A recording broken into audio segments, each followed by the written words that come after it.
Ang tawag dito na spiritual warfare. Oh, Laban, battle. Naniniwala kayong may Diyos? yes. Naniniwala kayong may demonyo, may evil? Yes. Yes. Bakit mo nasabi? Kasi ang email parang laging nagbinablock ang ano yung peace ng isang samahan. Mhm. Kailangan doon yung magdasal para umalis. Amen. Oo. So naniniwala kayo sa power ng Holy Spirit Yes. kay Jesus Christ? Yes. Kasi Yes. si Jesus, so sabi niya, it's already finished. It's already done. Siya na yung nagbayad ng kasalanan. Sa mundo, Oh, ang namamahala dito, yung andito, matagal na, ay si Satan. Satan. Oo. Siya ang Andito. Sa paligid natin. Sa paligid natin. Mhm. Siya yung gusto niyang mag-rule dito sa earth. Kaya, di ba, ang daming kasamaan, di ba? Pero, God is Almighty, God. Wala siyang power kay God. Father in heaven, we worship you and we glorify you, Lord. Lord, thank you, Lord, for what you're doing and for the outcome, dear Lord. We give you all the praises and thanks. Give us this day our daily bread and forgive us our sins. And lead us not into temptation, but deliver us from evil one, from Satan. In the name of Jesus, Lord, thank you for your holy blood, for covering us, na hindi kami maabot ng kaaway. We rebuke, we cancel any work of the evil one, evil man and evil spirit, spirit of pride, unbelief, distrust, negativity. That your spirit dwell in us, the spirit of love, faith, hope, belief, kindness, gentleness, long-suffering, self-control. In the name of Jesus. Buong buhay pala natin, andyan lang siya. Naririnig natin, nababasa natin, ginugulo, dinidibad yung pamilya natin, ginugulo yung isip natin. Oo.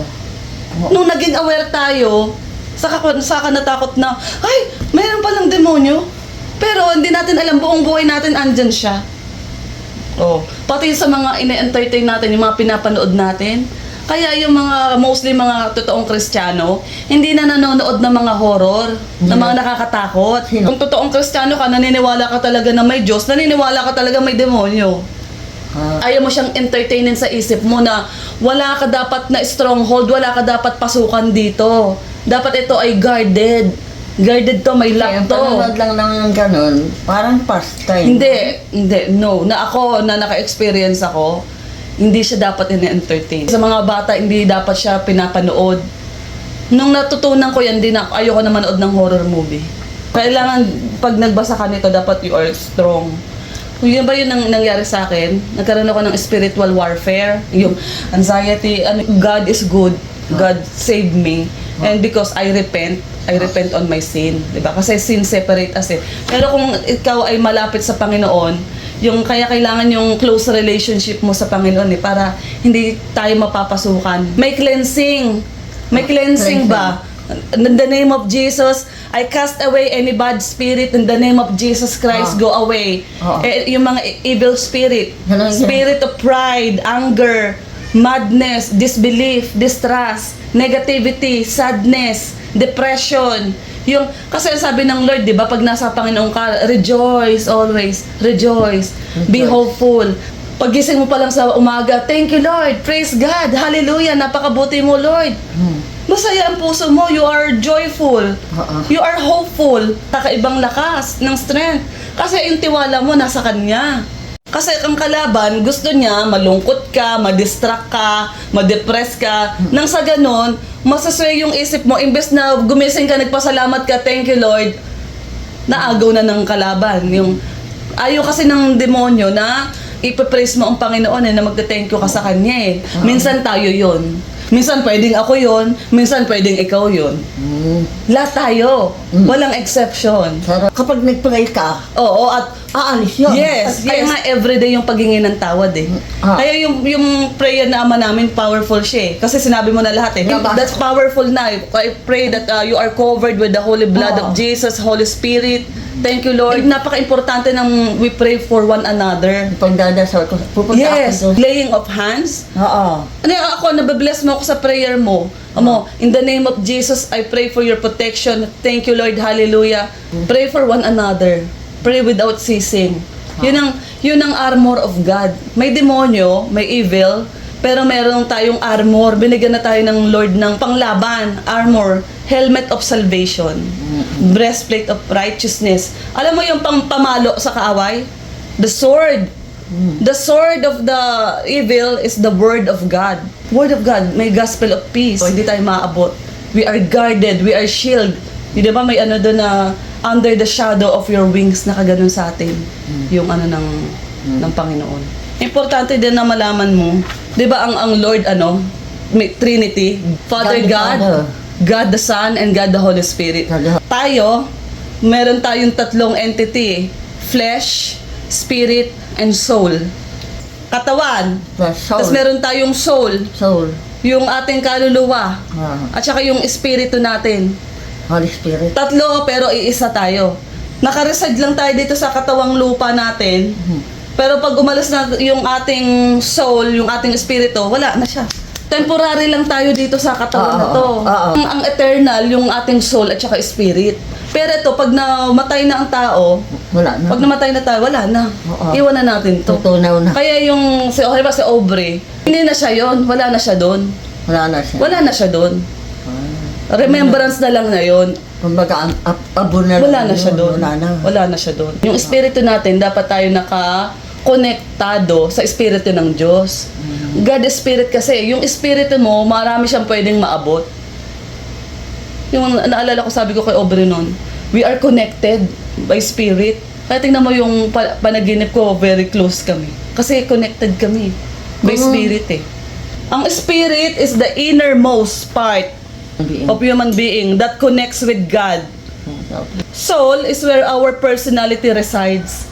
Yung soul, yung personality Kaluluwa. natin, yung emotion natin, yun yung soul. Kaluluwa. Physical body experiences the world through its five senses: hearing, smell, sight, taste, and touch. Our flesh by nature is constantly at odds with the Holy Spirit because our flesh does not understand the things of the Spirit. Parang ganito daw yun eh.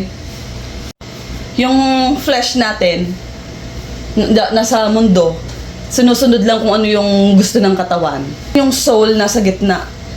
Minsan parang nahati siya ng gusto ng katawan at anong gusto ng spirit. Sa middle yung soul. Yung flesh, tsaka yung spirit, para silang nag-aagawan sa soul. Na halimbawa yung flesh, yung gusto yung makamundo. Di ba sabi, the spirit is willing, but the flesh is weak. Yung kumaga daw tayo, sinusunod natin ang gusto ng laman. Oo. Yung gusto ng laman natin, Oo. parang ito, yung kasalanan or what, yung pleasure, makamundo. Yung soul naman, nasa gitna siya. Magpapanig siya dun sa side na kung saan ang malakas. Kunyari, ang malakas ang flesh. Ay, dito tayo, masarap dito sa mundo. Oo. Pero yung spirit, nangihina. Di ba? Parang sumasama silang ganon. Pero kaya dapat palakasin mo daw yung espiritu mo. Espiritu mo na nagko-connect sa Lord, soul mo, dito sumali. Gets mo? Para sila nag-aagawan. Oo. Nag-aagawan yung flesh tsaka spirit dun sa soul. Oo.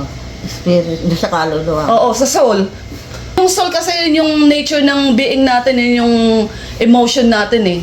Yun yung design natin, yung personality natin eh. Hindi Yun yung, ba? O good. kumbaga yun yung identity mo, yung soul mo. Halimbawa, ako, sabi ko, tulog ako, nanaginip ako, pero awake ako, yun yung soul ko, yun yung kaluluwa ko. Na kahit tulog ako, kung ano yung nararamdaman ko, Oo. ano yung emotion mo. Yung sa akin nga, parang naglalaban ng yung soul sa kayo spirit eh. Yung Magsisimba ako mamaya. Tapos parang may magkamagsimba. oo. Kailangan labanan. Labanan. Kasi Kailangan palakasin natin yung spirit natin, nakakonect sa Diyos. Parang may umaano sa akin, huwag ka nang umalis. Mag-ano ka na lang, mag-cellphone ka na lang. Hindi. Gagawin Oo. ko to. Pinangako ko to. Kailangan to pa rin ko itong pangako ko. Correct. Talaga. Heavenly Father, thank you for sending your holy, Heavenly Father, thank you your for Son to sending pay your for the only penalty of my sin. I entrust my life to you. And I enthrone Him as my Lord because of the Holy Spirit in me. I now have the power to drive out all the demons and say no to sin. I have no longer condemned. You have given me a new life, And your desire is that I choose to live this new life your way. I am free. Thank you for giving me the power to overcome anything that tries to control me. Spirit of God, enable me, protect me, help me to walk with you from this day onwards. The Lord did not give us the spirit of fear, but the spirit of power and sound mind. Yan yun kapag malakas ka, yung sumusunod ka, meron kang faith and obedience, malakas din yung espiritu mo. Bawa ako, nagkasala ako, hihina ang espiritu ko. Pag nasa atin na yung Holy Spirit, sabi, do not grieve the Holy Spirit. Kung anong sinasabi ng Spirit, wag mo daw hihindian. Kundi, hihina ang espiritu natin. Kung mangyari mang yun, repent, ask forgiveness. Nang sa ganon, bumalik ulit yung power mo. So, kapag na kay Lord ka, may power. Halimbawa ako ngayon, kita mo yung power. Kasi alignment yung spirito ko sa espiritu ng Lord eh. Pero pag ako, nagkasala ako, hindi ako humingi ng tawad, manghina ako, lifeless. Doon sa church. Alam mo tayo, nagpapakahirap ang tao na makamit yung mga material things, yung pangarap, pero temporary lang yun, pansamantala. Tama ka. Kasi pansamantala lang tayo andito, ang totoong tahanan natin, doon dapat ang i-workout natin yung eternal life, eternal glory. Iiwan naman natin lahat to dito eh. Wala na lahat yan. Parang ano ka, bakit ko ba inintindi lahat yan? Di ba? Yung dati nagkaroon ako ng panic attack sa labas. Ako, ano mangyari sa... Ang unang maiisip ko, yung salvation ko eh, na yung kaligtasan ng spirito mo, ng kaluluwa mo. Yun na ang importante. Paano daw ba nakakapasok yung kaaway? Ano yung entry point? May mga entry point eh.